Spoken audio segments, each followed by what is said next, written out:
You just heard the White House talking about Twitter fact-checking President Trump and his tweets.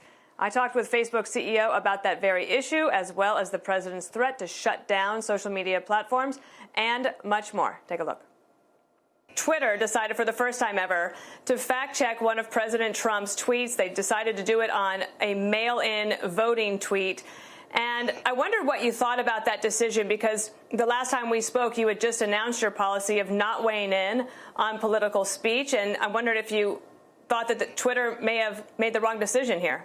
Yeah, that's right, Dana. We have a different policy, I think, than Twitter on this. You know, I just believe strongly that that Facebook shouldn't be the arbiter of truth of everything that people say online. I think in general, private companies probably shouldn't be, or especially these platform companies shouldn't be in the position of doing that.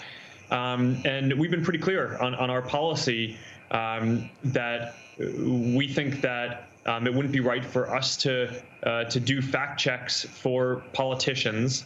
And that people should be able to hear what politicians say. There's plenty of scrutiny already about politicians' speech. That's what a lot of the media does. So we think that handles that quite well.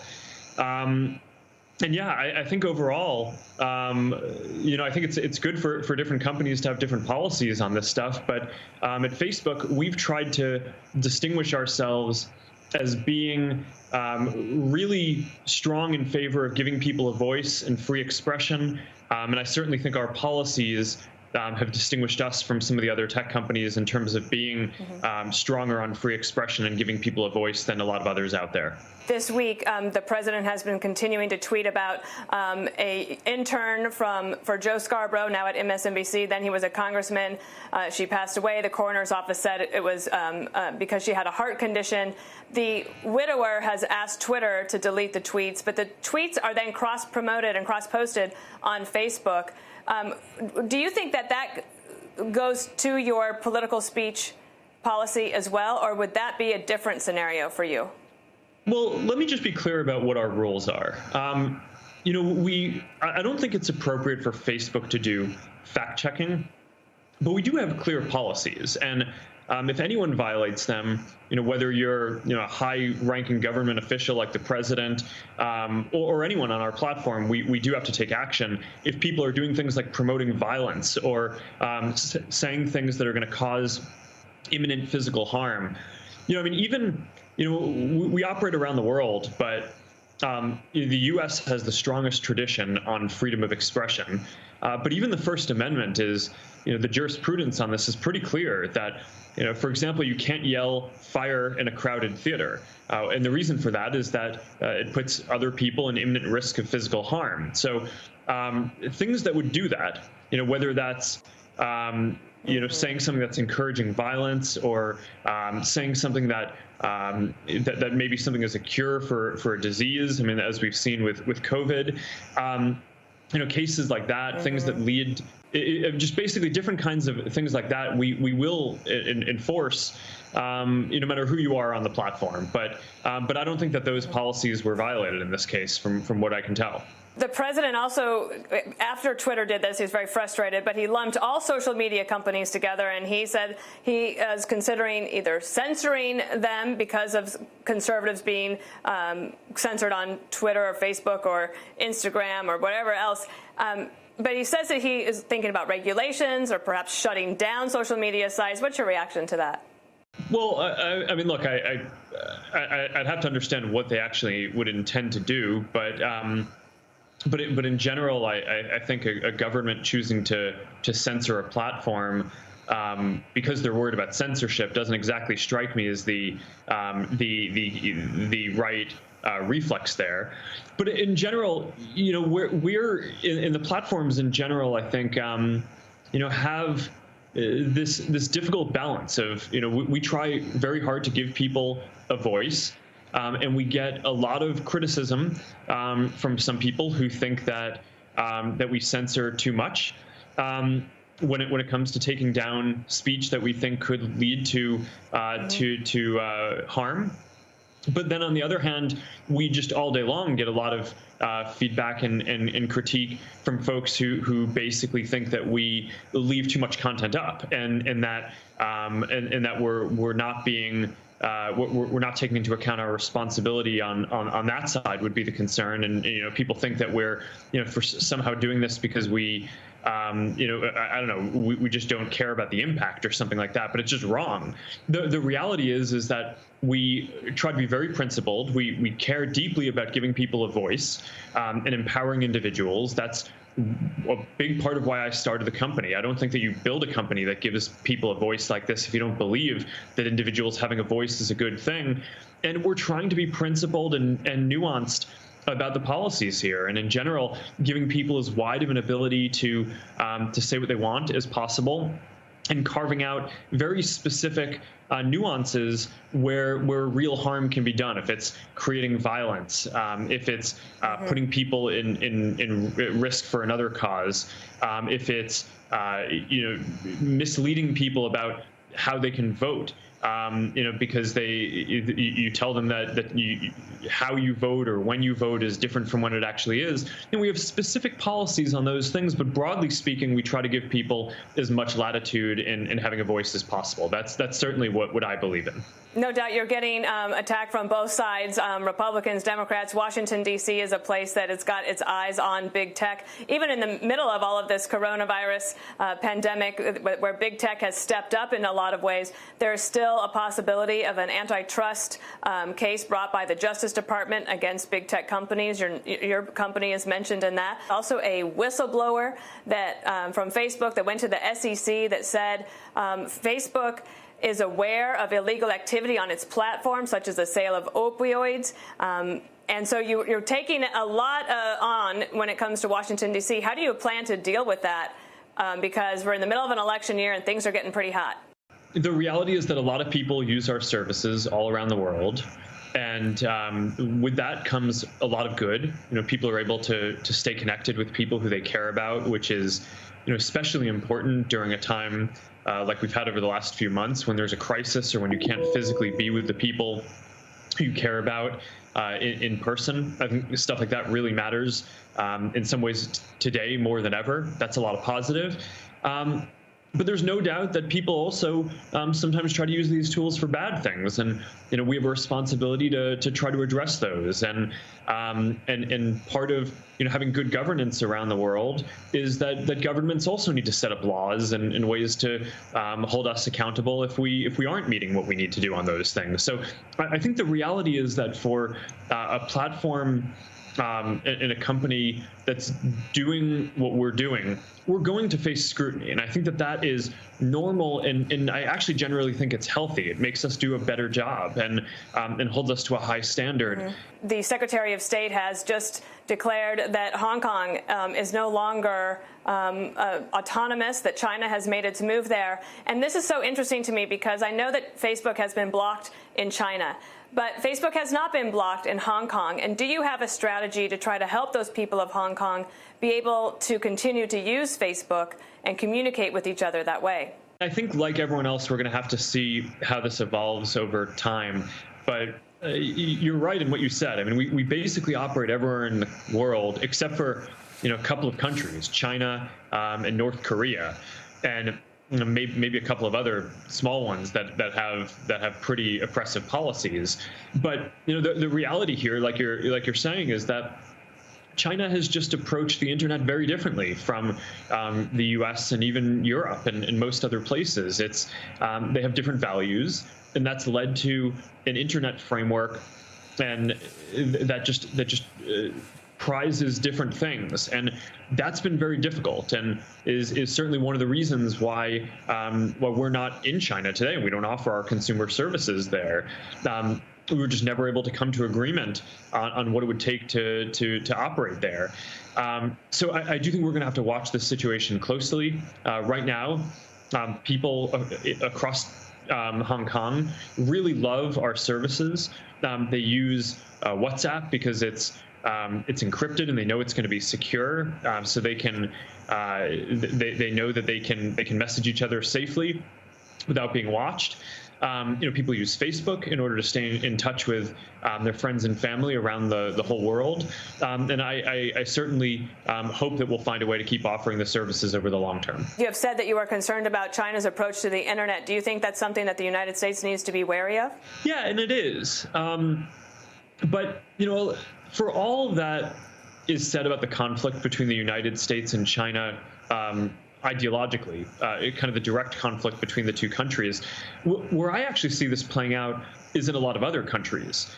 So right now, you have a lot of countries that are basically trying to figure out what values and what kind of rules they want in place for the internet in their country. And I think right now there's a real battle of ideas where a lot of countries, in most countries around the world, American internet companies, and including us, are the main tools that people use to communicate. And around the world, what we're seeing is that a lot of these countries are figuring out what rules they want for the internet, and a lot of them look at China and say, hey, it's kind of nice that in China the government gets so much control over what companies do and what and kind of can see everything that citizens are doing. Maybe we should adopt rules that are more like them. And frankly, I get very worried about that. I hope that 5-10 years from now, the rules of the internet are closer to what we have in the U.S. And kind of Western democracies than what China is pitching that other countries adopt around the world. Let's talk a little bit more about the pandemic. You made a pretty big announcement about working from home, and I know that collaboration has been a really big part of your company and the success there, and innovation, and perhaps like the accidental meeting in the hallway where you come up with an idea. As you think about the future of your company, and many other CEOs and executives are trying to figure this out as well, does it concern you that innovation could be hampered if people are not in the same place? Yeah, I certainly think that this is one of the big open questions. What we've seen so far is that people report that individual productivity in most cases is as good as when they were in the office, or in some cases even better. People have more time to focus. They can execute longer-term projects. They don't get interrupted as frequently. Those are the plus sides.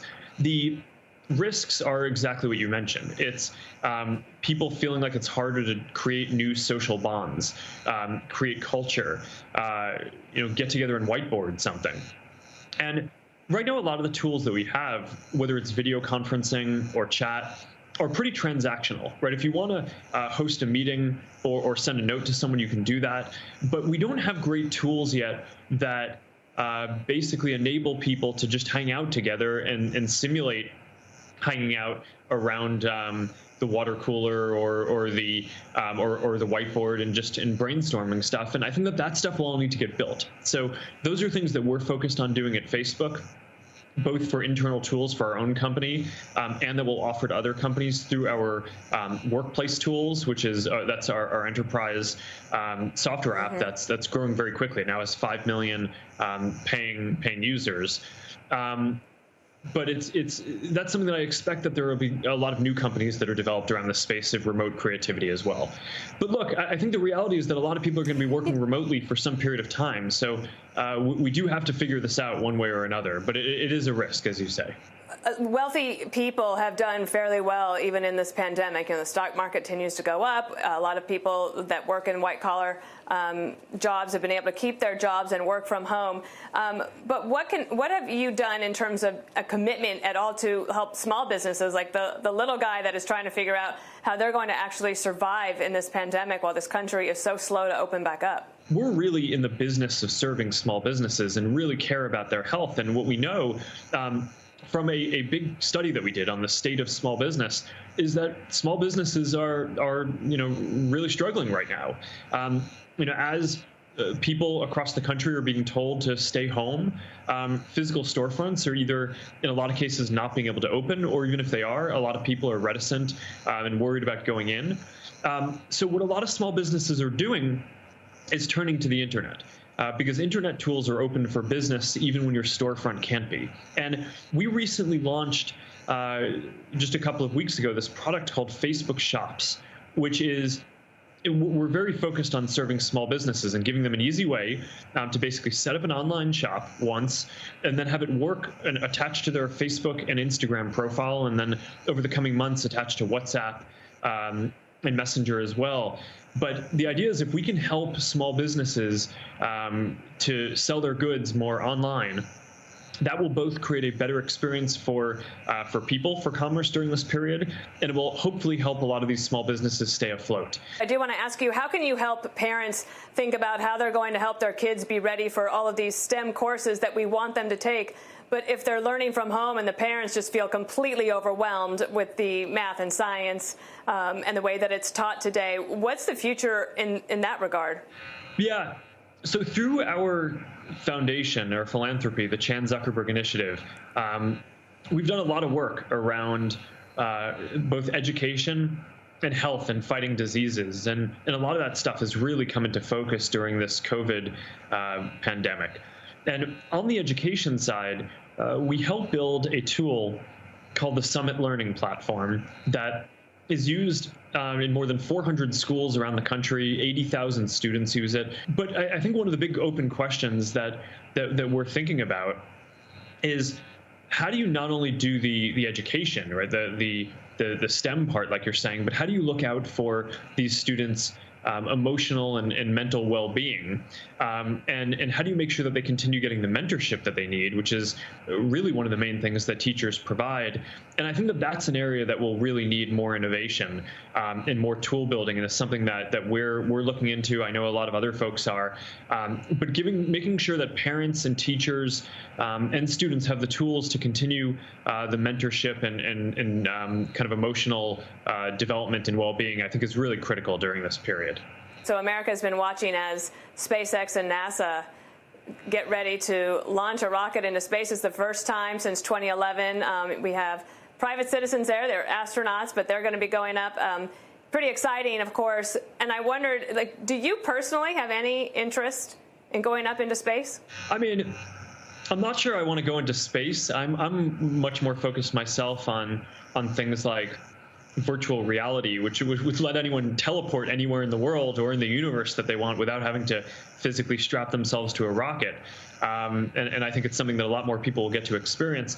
But look, I have to say, when I see stuff like what SpaceX is doing, it just makes me proud as an American and as a person. You know, America leads the world in innovation in so many fields. The internet and the work that we're doing is certainly one of those, and I hope to make my fellow people proud of the work that we're doing to enable people to connect around the world as well.